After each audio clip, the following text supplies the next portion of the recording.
Alright, today's lesson is on subtracting, multiplying, and dividing fractions.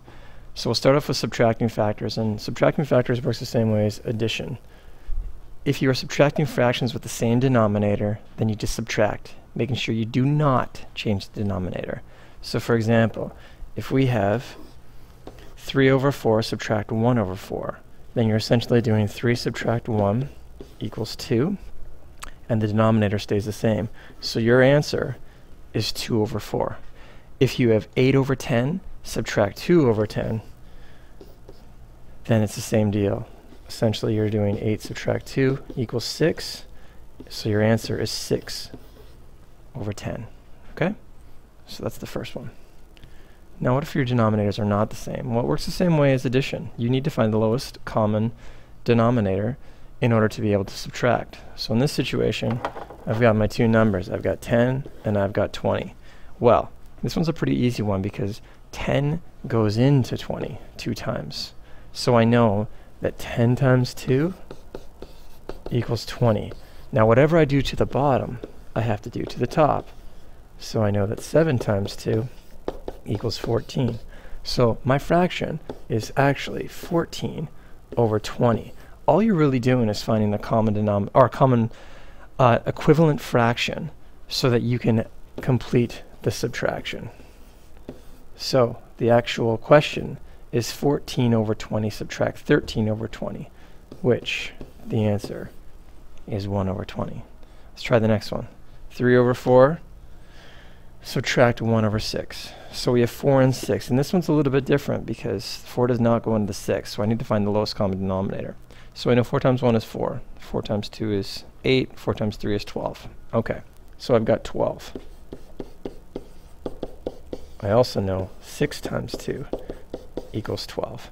So for this fraction, I'm multiplying everything by 3. For this fraction, I'm multiplying things by 2. So let's do the math. 3 times 3 equals 9.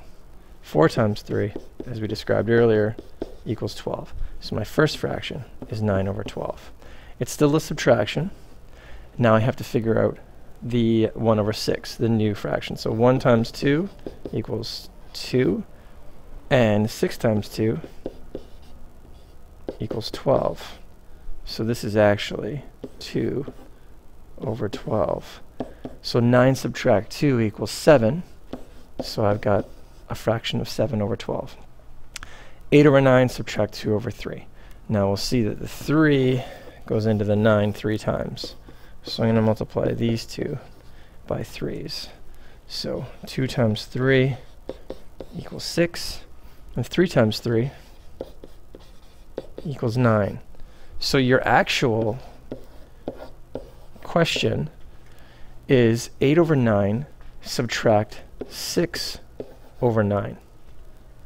And that's just finding equivalent fractions, making sure the denominators are the same, and then subtracting. So 8 over 9 subtract 6 over 9 equals 2 over 9. So that, very similar to addition, that is how you subtract. Let's move on to multiplication. Okay, multiplication is a little bit different as well. To multiply fractions, you just have to multiply the numerator and then the denominator, similar to how you approach the addition and subtraction. So here's the example. We've got 1 over 3 here times 9 over 10. So what you're going to do is you first multiply the numerators. So the numerators, these two, you're going to multiply those. So 1 times 9 equals 9. Then you're going to multiply the denominators. So these two, you're multiplying them. You can't really see it down there, but it says 3 times 10 equals 30. So therefore, that's the therefore sign, your final fraction is 9 over 30. So you multiply the numerator, and then you multiply the denominator, and you get your answer. So let's try these then. If I have 1 over 2, or 1/2, times 5 over 9, then I know first I have to multiply the numerator. So 1 times 5 equals 5, and then the denominator is 2 times 9 equals 18. So my answer is 5 over 18. Same with this one, 2 over 11 times 1 over 6. Well, I know 2 times 1 equals 2, and 11 times 6 equals 66. So therefore, My answer is 2 over 66. And 4 over 5 times 2 over 9. I know 4 times 2 equals 8. And I know 5 times 9 equals 45. So my answer here is 8 over 45. And now you wonder why we keep drilling in those multiplication tables. Dividing fractions, I like to call this one the flip and the multiply.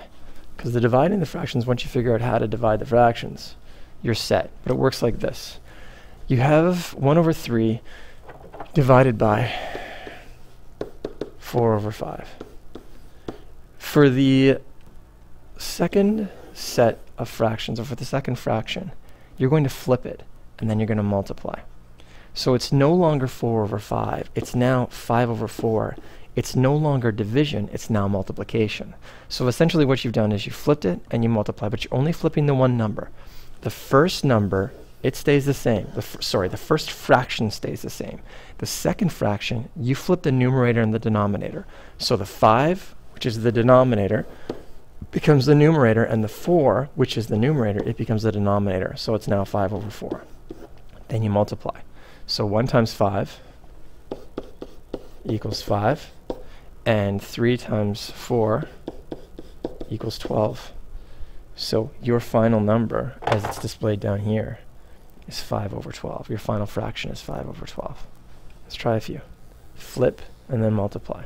6 over 11 divided by 1/2. So I'm going to do 6 over 11 times, flip the numerator and the denominator, so 2 over 1. So 6 times 2 equals 12. 11 times 1 equals 11. You have an answer of an improper fraction of 12 over 11. So 5 over 8 divided by 1 over 4, or 1/4. I know I have to flip and then multiply. So the actual fraction reads 5/8 times 4 over 1. Well, let's do the math. 5 times 4 equals 20. 8 times 1 equals 8. You have an improper fraction of 20 over 8. And the last one, hidden down here, we've got 2/7 divided by 4/5. So flip and then multiply. So the actual fraction in question is 2/7 times 5 over 4. So 2 times 5 equals 10, and 7 times 4 equals 28. So therefore, you get 10 over 28, and that's your answer. So here endeth the lesson. You're going to complete the worksheets. Let me know if there's any questions.